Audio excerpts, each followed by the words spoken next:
गरीब की शादी। शशि की सौतेली माँ ने उसकी शादी की तो बड़े घर में, लेकिन पति कोई काम न करता। आप ससुर जी के साथ काम पर क्यों नहीं जाते? हाँ जाऊंगा, लेकिन कल से। आज जरा मैं दोस्तों के साथ घूमने जा रहा हूँ। शशि के 2 बच्चे होते हैं, लेकिन रमेश का हाल वैसा का वैसा ही रहता है। एक दिन, सुनिए ना, बच्चा रो रहा है, इसके दूध के लिए पैसे नहीं है। अरे तो पिताजी से ले लो ना। क्यों? अगर आप में कमाने की क्षमता नहीं थी तो शादी क्यों की? तभी घर आई बड़ी ननद बोल पड़ती है। आहा हा हा, तुम्हारी माँ को साफ साफ कह दिया था कि लड़का ना कमाता है ना कभी कमाएगा। हम 4 बहनें हैं इसका ख्याल रखने के लिए, और पिताजी का इतना सारा पैसा, तुम्हें किस चीज की कमी रखी है? लेकिन थोड़े ही सालों में तकदीर बदल जाती है। शशि का ससुराल गरीब हो जाता है। सब बिकने के बाद शशि अपने पति, बच्चे और सास के साथ किराए के मकान में आ जाती है। मैं कोई नौकरी करना चाहती हूँ दीदी। अरे इतने बड़े घर की बहू थी शशि, तुम नौकरी करोगी? नहीं नहीं नहीं नहीं। नहीं करूंगी तो घर कैसे चलेगा? बच्चों को भी तो पालना है ना। तभी शशि का भाई आ जाता है। शशि, ये ले राशन का सामान, किसी भी तरह की कोई भी जरूरत हो तो बताना। भाई, अब मैं नौकरी करूंगी। देख बहन, वैसे तो मैं तेरे साथ हूं, लेकिन हाँ, मैं ये भी चाहता हूं कि तू अपने पैरों पर खड़ी हो जा। शशि को एक प्ले स्कूल में छोटे बच्चों को संभालने की नौकरी मिल जाती है। एक दिन, शशि, मेरे स्कूल को अब तुम संभाल लो। मैं कुछ दिनों के लिए अपने बेटे के पास जा रही हूं। लेकिन प्ले स्कूल अकेले मैंने कभी नहीं संभाला है। अब ये सब मैं नहीं जानती। इतने महीनों में तूने जो देखा, बस पूरे आत्मविश्वास के साथ उसे करना। शशि नीलम के जाने के बाद पूरे 1 महीने उसका स्कूल अकेले संभालती है, और फिर एक दिन आता है जब वो अपना खुद का स्कूल भी खोल लेती है। वाह शशि, तुमने आज मेरा सर गर्व से ऊंचा कर दिया। तुम्हारा यही आत्मविश्वास तुम्हें बहुत आगे ले जाएगा। नीलम, बहुत आगे जाने की चाह नहीं है, बस ये छोटा सा स्कूल मेरे बच्चों की अच्छी शिक्षा में मेरी मदद करे, यही मैं चाहती हूँ। शशि थोड़े थोड़े पैसों से ही अपना परिवार पाल रही थी। एक दिन उसके घर उसकी बड़ी ननद आती है। अरे भाभी, घर में कूलर तो लगा लेती, मेरी माँ को कैसे पंखे में लिटा रखा है?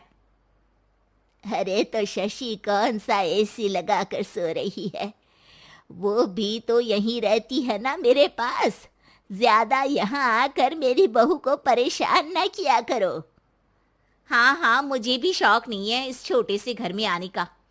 मैं तो बस ये बोलने आई थी कि मेरे बेटे की शादी है तो ननिहाल का जो नेग होता है वो ले आना।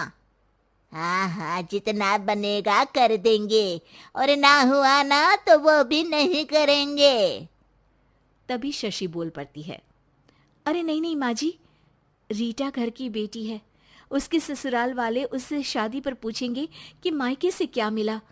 रीटा, तुम मुझे सामान की लिस्ट भेज देना, मैं पूरी कोशिश करूंगी कि तुम्हारी हर डिमांड को पूरा करे।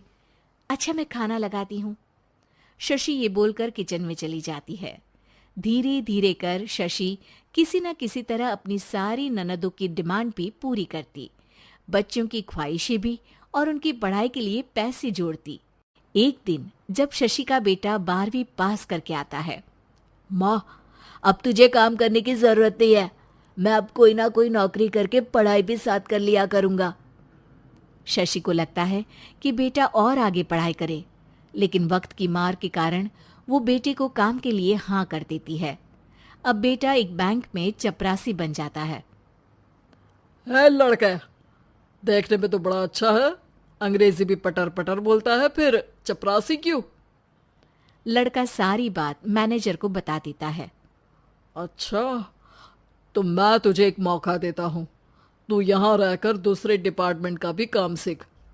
अगर तू किसी एक का भी काम अच्छे से सीख गया तो मैं तुझे यहाँ टेबल चेयर में बैठने वाली नौकरी दे दूंगा। लेकिन एक दिन शशि की ननद उसे फोन करती है।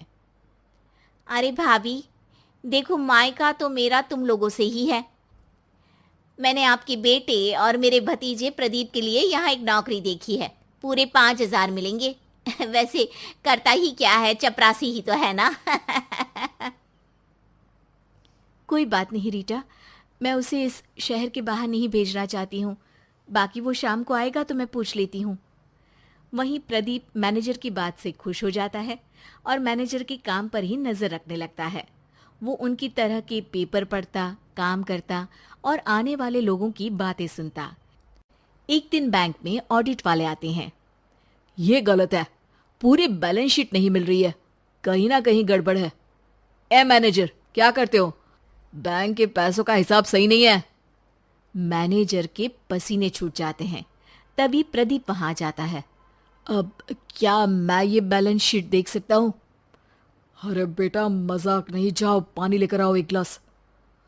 प्रदीप मैनेजर को पानी लाकर देता है और फिर ऑडिटर से कहता है, देखिए सर, मैं आपको बता सकता हूँ कि कैसे बैलेंस शीट को आप लोग गलत तरीके से जोड़ रहे हैं।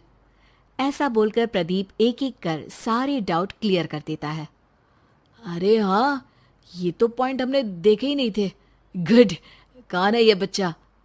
तभी मैनेजर बोल पड़ता है, अब हमारे यहाँ अकाउंट में नया आया है। ऑडिटर के जाने के बाद, वाह प्रदीप, आज तो तुमने मेरी नौकरी बचा ली। और आपने भी तो मेरी नई नौकरी लगा दी, अकाउंटेंट की। बस फिर क्या था, प्रदीप ने एक बार जो सफलता की सीढ़ी चढ़ी, बस चढ़ता ही चला जाता है। फिर एक दिन शशि की ननद, अरे भाभी कैसी हो? घर को तो बड़ा ही सुंदर चमका रखा है। अरे बेटी, कैसे आना हुआ? तू तो इस छोटे से घर में आना भी नहीं चाहती थी। कोई खास काम है क्या? अब हाँ, वो माँ, मेरा जो मजला बेटा है ना, वो अकाउंट से पढ़ाई कर रहा है, तो प्रदीप से बोलकर उसकी भी कहीं अच्छी नौकरी लगा दो ना। सास और शशि समझ जाते हैं कि कैसे पैसे आते ही लोगों के बात करने के तरीके से लेकर रिश्ते निभाने तक में बदलाव आ जाता है।